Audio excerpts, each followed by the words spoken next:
пишемо, скривають, інформація удаляється. Ми зробимо афішу на весь Київ, на всі города. І не ми одні. Нас 11 закатованих ребят, які повернулися без органів. Без органів! Я можу відповідати? Да. Бывший начальник штаба министров из США говорит, что Зеленскому осталось совершенно мало. Он потеряет защиту нацистов, олигархов. Он утверждает, или Зеленского убьют, или неизвестно, что ожидать. Судьба Зеленского нерадужная. И даже на ворованные деньги его не спасут. Ни квартиры, ни дома по всем странам мира. Это итог комика. Это говорит не просто какой-то человек с улицы. Потерять защиту нацистов и олигархов, которые его окружают. Он попытается скрыться на своем Бугатти в одно из своих убежищ. Или его убьют. Все произойдет до Рождества.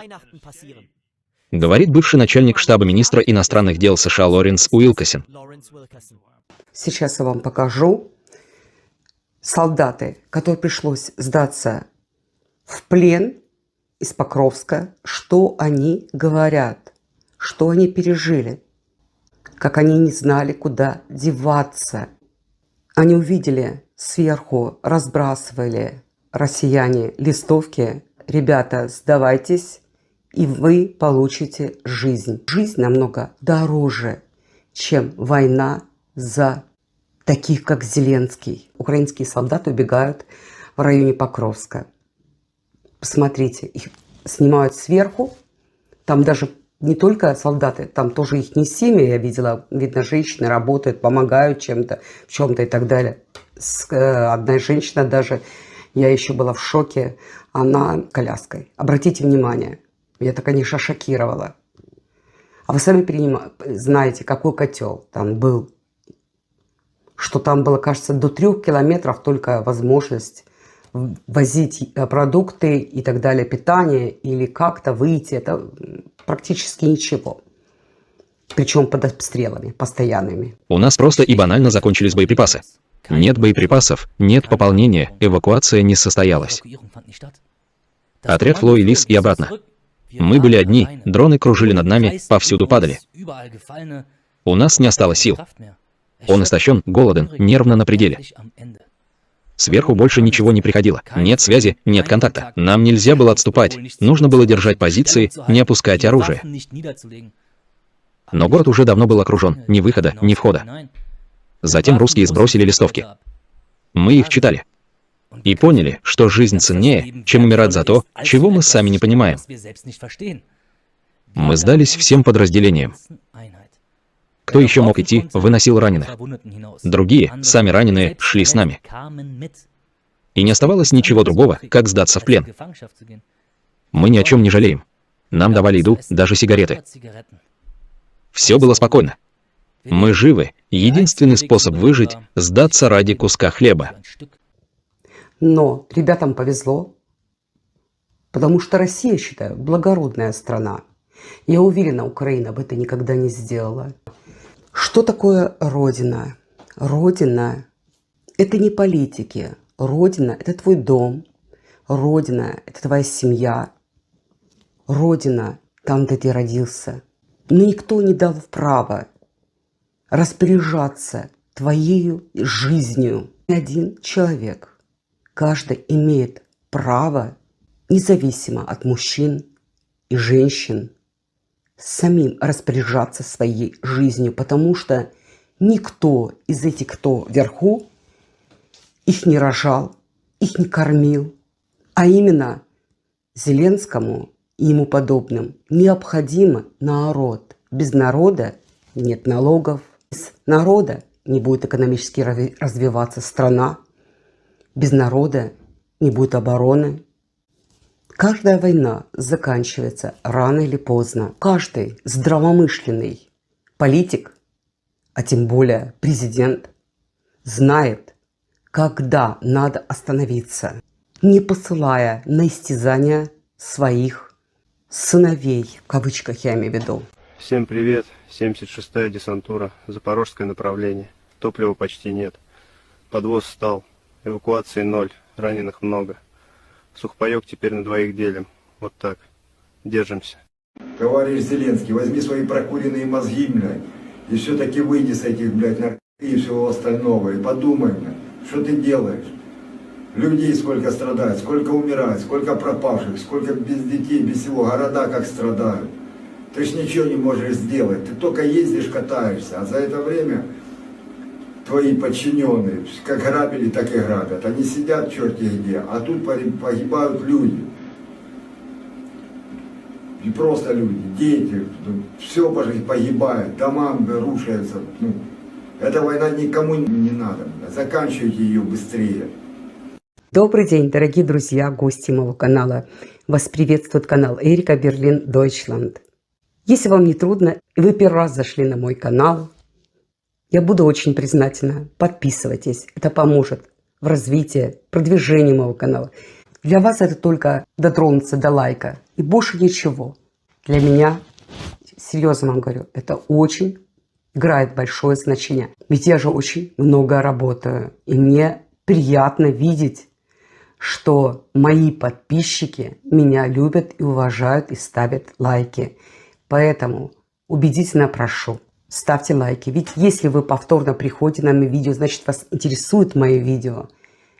А это маленькая благодарность моему каналу. Не забывайте об этом. Итак, мои хорошие, начинаем видео. Поехали! Хочу предоставить вам выступление Зеленского. Чистая пропаганда. Это делает, конечно, для своего народа и для всего мира. Это во время, когда на Покровске тысячами украинцев сдавались в плен. Я вам только что показывала. Он утверждал в это самое время, и когда они сидели без еды, без всего, без медицинской помощи, их оставили умирать. Он говорит всему миру, опять дезинформацию, а наши, конечно, западные все СМИ повторяли за ним. Говорит, что Путин находится в тупике. Да, говорит, нам тяжело, и т-т-т-т, и что мы как бы, но мы защищаем свою страну. Я думаю, если ты защищал свою страну, ты защищаешь только свою шкуру. И побольше заработать от этой войны хочешь. Втягивать в другие страны, что, мол, они еще помогут, и еще больше будет помощь, и чтобы вот сейчас вытягивает замороженные российские активы. Это же вообще, это просто уже конца и краев нет. После того, как раскрывается один коррупционный скандал за другим. Извините, вот этот вот, я его считаю нелюдь настоящий, потому что по-другому некого сказать. Я считаю, что Путин находится в тупике. Что касается реальных успехов на поле боя, ситуация для него скорее напоминает тупик. Почему? Потому что нам очень тяжело, но мы знаем, что нужно быть дома и защищать нашу страну. Общество — это те, кто защищает солдат. Тело государства защищает себя от этой атаки. У него все иначе. Во-первых, он радикально и пропагандистски настроил свое общество на эту войну. Во-вторых, он обещал определенные цели и не достиг их. Поэтому теперь он должен хотя бы показать какой-то успех. И когда я вижу кадры, что жены, бабушки погибших солдат не получают, их обманывают, в принципе, там какие-то гроши за погибшего солдата, который, как же он говорит, мы защищаем нашу Украину. Так если вы говорите так, что защищаете свою Украину, почему же вы даже не находите деньги, в первую очередь, для погибших, семей погибших солдат? Или больных, которые живут потом в нищете, инвалиды. Сколько таких видела? Даже видела от различных украинских блогеров. Тоже даже в Киеве, в других, в Одессе, в разных городах, в Харькове. Да где только не было, я видела. Забытые, ненужные, которые попрошайничали. И он говорит вот эту ложь. Кому он говорит? Он говорит для тех, которые не в армии, которым припеваючи живется в Украине, и которые на войне делают деньги, или для этого нормального народа, который теряет своих детей, их детей отправляют кнутом, я всем говорю кнутом в буквальном смысле, с пистолетом к затылку, почти неподготовленный. Пусть мне не говорят, там говорят, не может быть, еще не подготовлены. Конечно, многие из них подготовлены, потому что сейчас катастрофическое положение. Иногда доходит соотношение солдат 1 к 20. Я много раз рассказывала, от 1 к 8 до 1 к 20 бросать в топку ребят. Как Зеленский говорит, что мы защищаем свою страну. Страна – это не просто какой-то субъект. Страна – это объект. Объект для меня – это народ. Значит, ты прежде очередь должен защищать свой народ. А от кого защищать? Россияне не пришли убивать людей.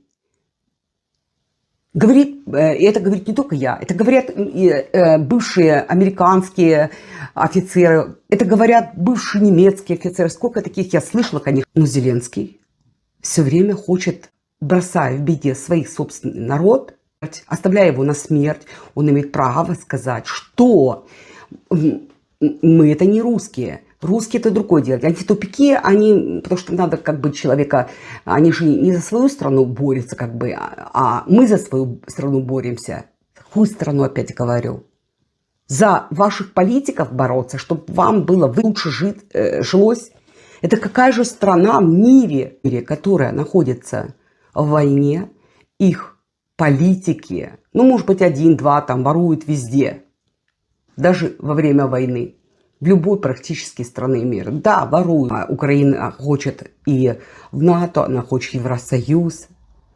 Во время войны наживаться на войне, на своих же людях. И не только, я воровываю нас, европейский народ. Это может закончиться Майданом, но либо этот Майдан превратится в бунт и приведет к крови большой, либо произойдет быстрый переход власти в парламент. Люди имеют право на протест. Я думаю, что под угрозой Мерц, который там занимался финансированием ракеты «Фламинго», и я не исключаю, что вот эти пакованы денег оттуда.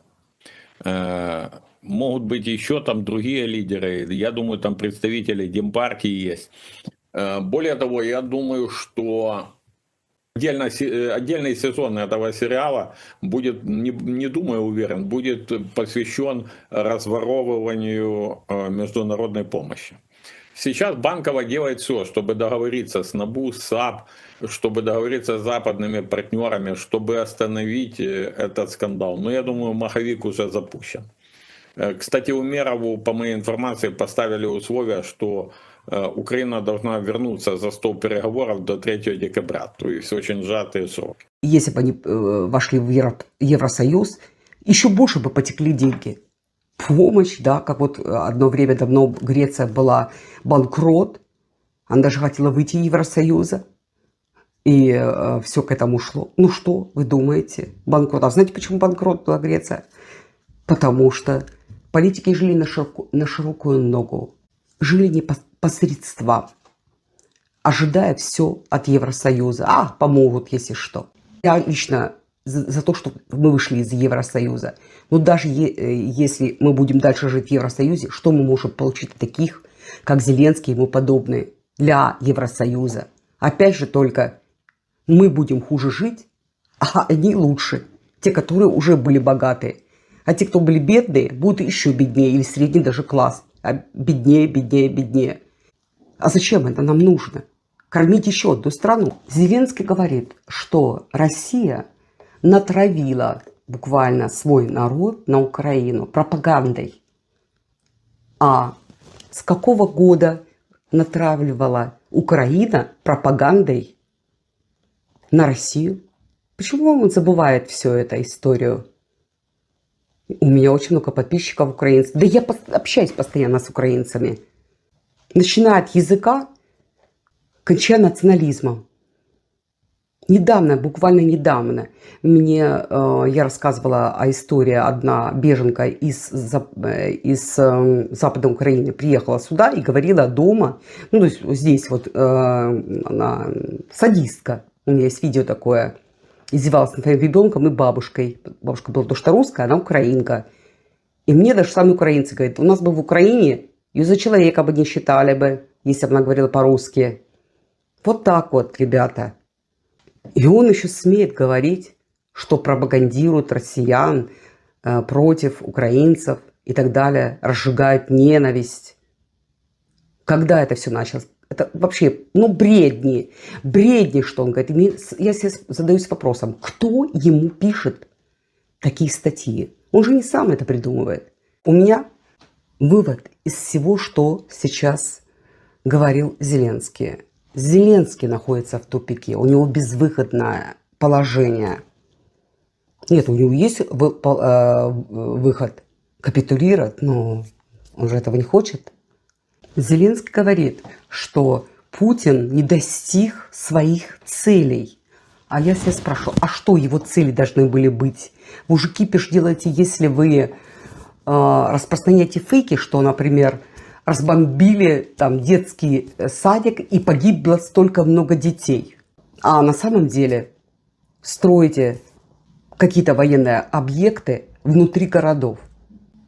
А что бы было, если, как говорит Зеленский, Путин бы хотел достичь своих целей быстро, мгновенно? Имея такое оружие, он бы не смог бы достичь своей цели быстрее? Конечно, да. Сейчас я даже вам дам очень классная, у меня сейчас вот вспомнила, что я собираю очень информацию, и она время от времени подходит к какому-то видео. То сам Арестович говорит, что мне это очень, может быть, обернется по боку.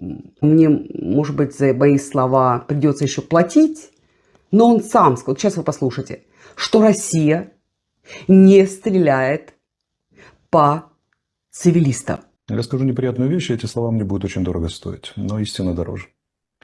Россияне вообще не бьют по гражданским. Они свободно пренебрегают жизнями гражданских, если нужно поразить военные цели.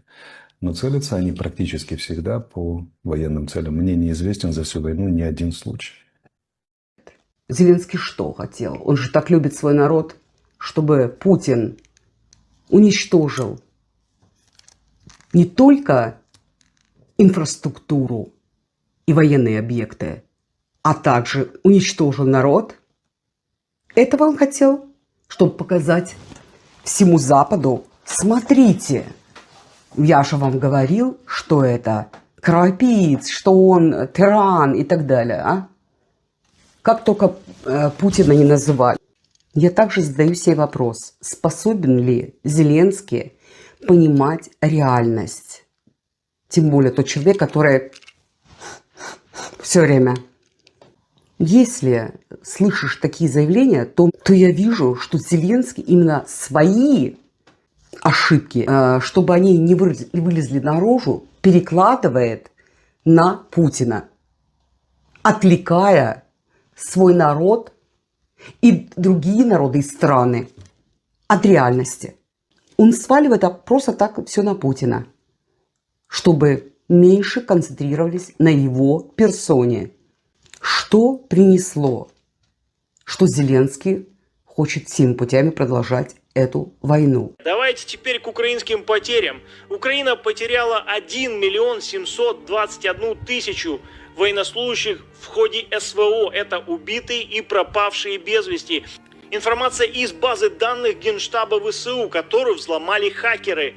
118,5 тысяч украинцы потеряли в 2022 году, 405,4 тысяч в 2023, 595 тысяч в 2024 и 621 тысячу в 2025. Напомню вам, что 2025 год еще и не кончился. Вполне возможно, украинские войска потеряют больше 1 миллиона человек в этом году, только в одном году в результате боевых действий. Каким образом эти потери бывают, я вам расскажу в этом видео. На самом деле покажу геоматериал. Файлы, которые утекли из базы данных Генштаба ВСУ, содержат просто море информации. Это фамилия, имя, отчество, это и фотографии, описание обстоятельств и место гибели, пропажи, личные данные, контакты ближайших родственников. Комплексный взлом ПК и локальной сети сотрудников украинского генштаба хакерами из Killnet, Палач.Про, UserSec и Берегини. То есть несколько хакерских групп над этим работали и, соответственно, получили этот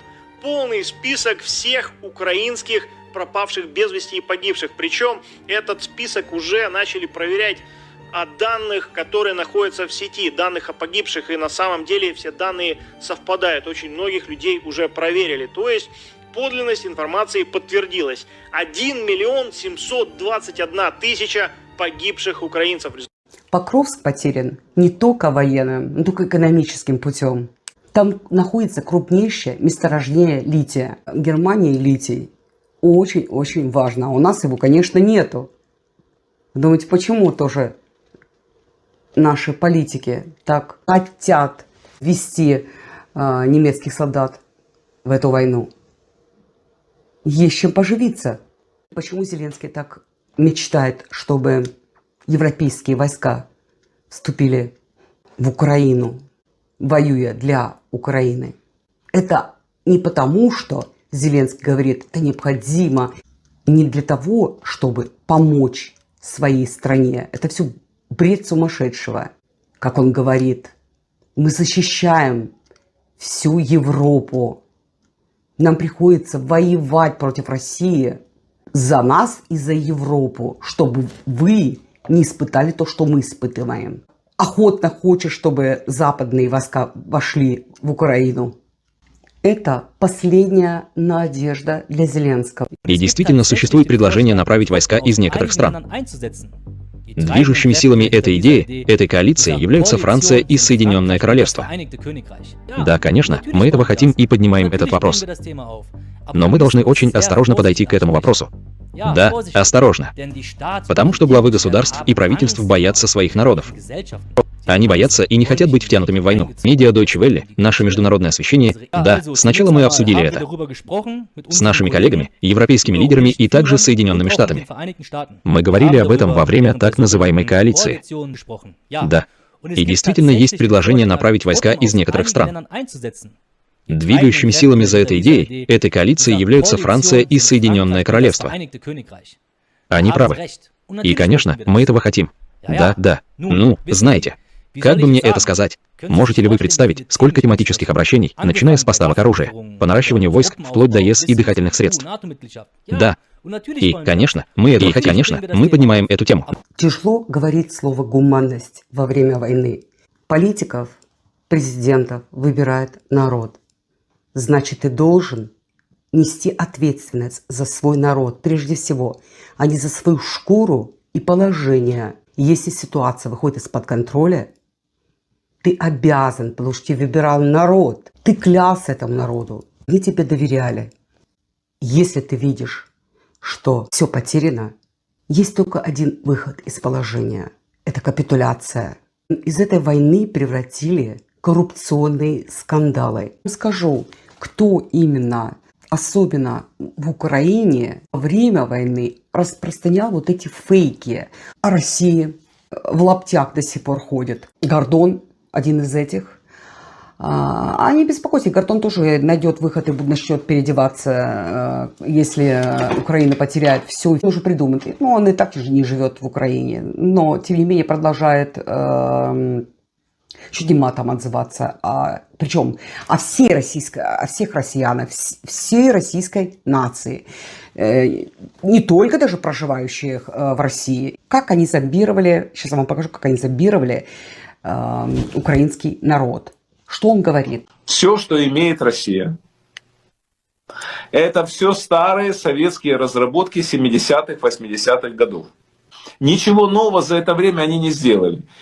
Короче говоря, все, что передового было в советском военно-промышленном комплексе, это было или украдено на Западе, резидентурой, агентурой ГРУ советского, или куплено, кстати, за баснословные деньги шпионами, или это были разработки, созданные, благодаря в том числе украденному, созданные в массе своей преимущественно, в основном, украинцами и евреями.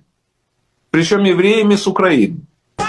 Путин взял и орешничек, еще что-то, ну вы все знаете, новейшее оружие, показал, которого даже нету в американцев, и которое они, небось, аж слюни текут, завидуют.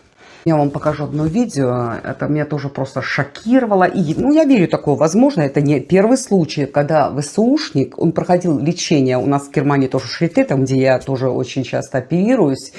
И постоянно туда хожу на проконтроль из-за моей болезни. Не буду говорить, каков. Кто знает, а кто не знает, то не знает, не надо знать. И этого ВСУшника выслали на лечение в Голландию. У нас тоже так делают, даже вот когда реабилитация была, там тоже много было, и ВСУшники были всякие, только они, конечно, не одеты в костюме, в такие нормальных спортивном костюме, ты не знаешь, ВСУшники. Ну, я познакомилась там с украинцами, и рассказать, вот это из ВСУ и так далее. Тоже лечится у нас на наших налогах, ясное дело, платим, конечно, мы, а мы не можем получить, если нам срочно нужна операция, мы не можем получить термин на операцию. Вот так этот ВСУшник, он двинулся кукухой, как он говорит, и с ума сошел, и вышел из больницы и стал нападать на людей. Можете представить, той страны, которая ему помогает, которая за свои бабло его лечит. Привет. Трагедия в Амстердаме. ВСУшник, который проходил лечение в Амстердаме, двинулся кукухой и взял нож и пошел в центр Амстердама убивать людей. Там география убийств, 5 человек он убил. География убийств большая. То есть там из Штатов, из Польши, и откуда-то с Европы еще, и девчонку 19-летнюю с Амстердама. Его скрутил прохожий еще до приезда полиции. У меня есть эта информация в телеграм-канале. Переходите, подписывайтесь. Он будет в шапке профиля, и вот здесь его будет название. Это к чему? Это к тому, что я говорил все время. Когда закончится война на Украине, будет еще хуже, чем сейчас. Если вы думаете сейчас, то, что там обстрелы, какая-то война и все это страшно, страшно будет тогда, когда повозвращаются домой ВСУшники и начнут разбираться с людьми, и вот этот будет вопрос, а ты служил, а ты не служил, а что ты делал, когда я тебя защищал, и это начнется, поверьте, будет просто убийств громаднейшее количество. И я вам скажу, я не могу сказать, что это только делают украинцы. Это не так. Я очень много слышала, делают другие страны. Не буду привирать, я просто говорю, до чего доводит война людей. Я только это хотела сказать. Там что война людей, это не связано, украинец ты не украинец. Потому что я очень много читала о историях американцев, которые воевали во Вьетнаме. Сколько из них приезжало психически ненормальном состоянии, превращались в бомжей, буквально за бомжей, но быстро умирали, тоже нападали на людей, неадекватно себя вели и так далее. Это делает война. Особенно делает война, если, вот как в американском случае, когда послали, зачем они послали туда американские солдаты? Для американцев очень такая щепетливая тема до сих пор. Знаю людей, которые открыто говорят, мы ветераны, и были там, и рассказывали их трагедии, и судьбы других знакомых и так далее. Война это ужасно. Какое-то повреждение, то что он уже не видит, он уже у него перед глазами, что все, у нас говорят, файнды, все враги. Может, у него представилось, с ума сошел, что перед ними враг, что еще находится не где-то в Голландии или еще где-то, или в Германии, а он находится еще на поле боя, понимаете? Ему надо в закрытом было помещении, вот так и врачи у нас, в закрытом помещении лечить от психических проблем. И поэтому, когда украинские беженцы, которые приехали в 22 году, говорят о том, что мы, как они говорят, мы, вот я недавно выставляла, она истязалась над ребенком, это все на суде, когда был суд, и она говорила, ну это последствия войны, летят бомбы, все. Она в 22 году уехала из Западной Украины. Они используют войну в своих целях. Если где можно воровать, с кого-то что-то вытянуть, я считаю, это просто тоже ужасно, потому что, мои дорогие друзья, прощаюсь с вами. Надеюсь, вам было со мной интересно, комфортно. Заходите на мои новые видео. Желаю вам прекраснейшей недели. Подписывайтесь, ставьте лайк. И всего самого наилучшего. Ваша Эрика. До новых встреч. Пока.